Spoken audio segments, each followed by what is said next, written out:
دنیا میں اگر کوئی رشتہ بے غرض محبت، خالص دعا اور بے مثال قربانی کی علامت ہے تو وہ ماں کا رشتہ ہے۔ میں ہوں سعد سلمان اور آپ مجھے سن رہے ہیں دل کی باتیں ود سعد سلمان پر۔ سامعین، پچھلے 2 ہفتوں سے میں اسی ٹاپک پر بات کر رہا ہوں۔ یہ ایک ایسا موضوع ہے جس پر جتنا بھی لکھا جائے، جتنا بھی بولا جائے، جتنی بھی بات کی جائے کم ہے، لیکن میں اپنے تئیں کوشش کروں گا کہ میں جتنا اس موضوع پہ بات کر سکا میں کروں۔ تو سامعین اور ناظرین، ماں صرف ایک لفظ نہیں بلکہ ایک احساس، ایک سایہ، ایک پناہ گاہ اور ایک ایسی ہستی ہے جو اپنی اولاد کے لیے اپنی ہر خوشی قربان کر دیتی ہے۔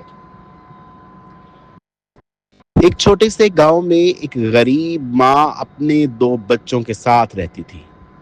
شوہر کا سایہ برسوں پہلے اٹھ چکا تھا۔ زندگی کے دکھ، غربت کی سختیاں اور زمانے کے تانے، سب کچھ اس کمزور جسم پر تھا، مگر ماں کا حوصلہ پہاڑ جیسا مضبوط تھا۔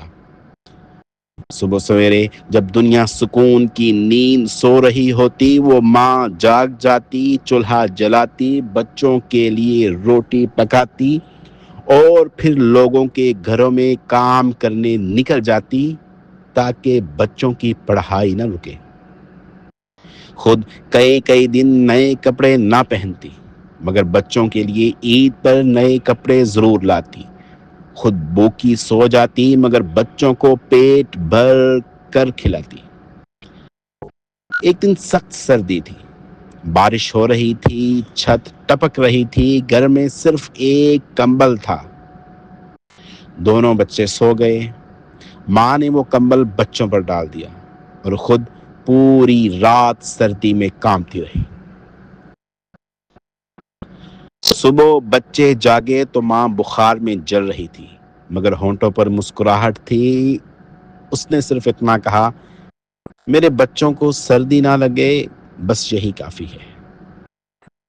سامعین اور ناظرین، یہی تو ماں ہے۔ وقت گزرتا گیا، بچے بڑے ہوئے، ایک بیٹا آفیسر بن گیا، دوسرا ڈاکٹر بن گیا۔ لوگ ان کی کامیابی پر مبارک دیتے، مگر کوئی اس ماں کے پھٹے ہوئے ہاتھوں کو نہ دیکھتا جن میں ان کامیابیوں کی داستان لکھی ہوئی تھی۔ ایک دن بیٹے نے ماں کے ہاتھوں کی جھریاں دیکھی اور پوچھا، امی، آپ کے ہاتھ اتنے سخت کیوں ہیں؟ ماں نے مسکرا کر کہا، بیٹا، یہ ہاتھ تمہارے خوابوں کو سہارا دیتے دیتے ایسے ہو گئے ہیں۔ بیٹے کی آنکھیں نم ہو گئیں۔ ماں کی ممتا کا اندازہ اس بات سے لگائیں کہ اولاد لاکھ غلطی کرے، ماں کی دعا پھر بھی اولاد کے ساتھ رہتی ہے۔ اولاد ناراض ہو جائے، ماں نہیں ہوتی۔ اولاد بھول جائے، ماں نہیں بھولتی۔ اولاد دور چلی جائے، ماں ہر دروازے کی آہٹ پر چونک جاتی ہے۔ یہی تو ماں ہے۔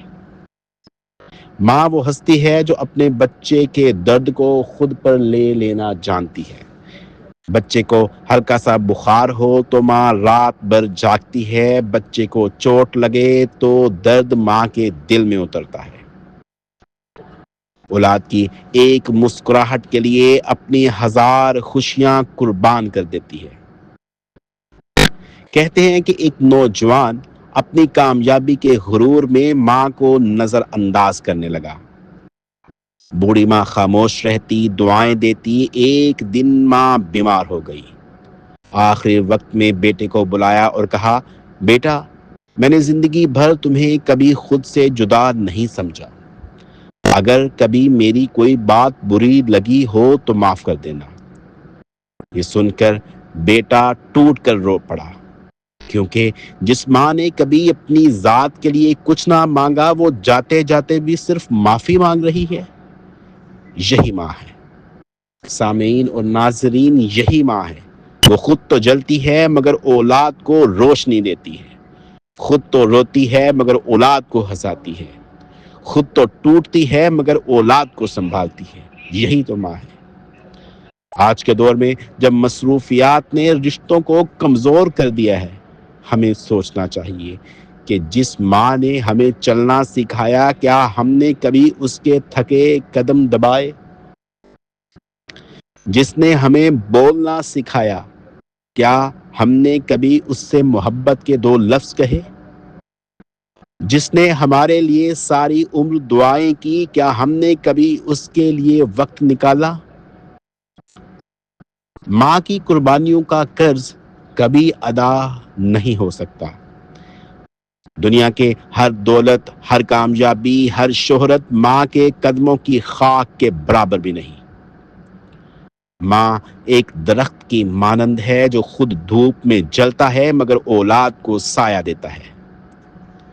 اگر آپ کی ماں زندہ ہے تو اس کی قدر کریں، اس کے ہاتھ چومیں، اس کے قدموں میں بیٹھیں، اس کی دعائیں لیں، کیونکہ جب ماں چلی جاتی ہے تو گھر صرف مکان رہ جاتا ہے، جنت کا ایک دروازہ بند ہو جاتا ہے۔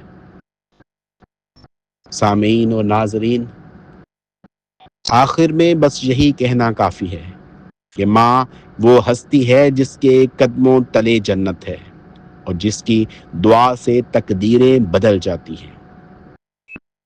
اللہ ہر ماں کو سلامت رکھے، اور جو اس دنیا سے جا چکی ہیں اللہ انہیں جنت الفردوس میں اعلیٰ مقام عطا فرمائے، آمین۔ میں ہوں سعد سلمان اور آپ مجھے سن رہے تھے دل کی باتیں ود سعد سلمان پر۔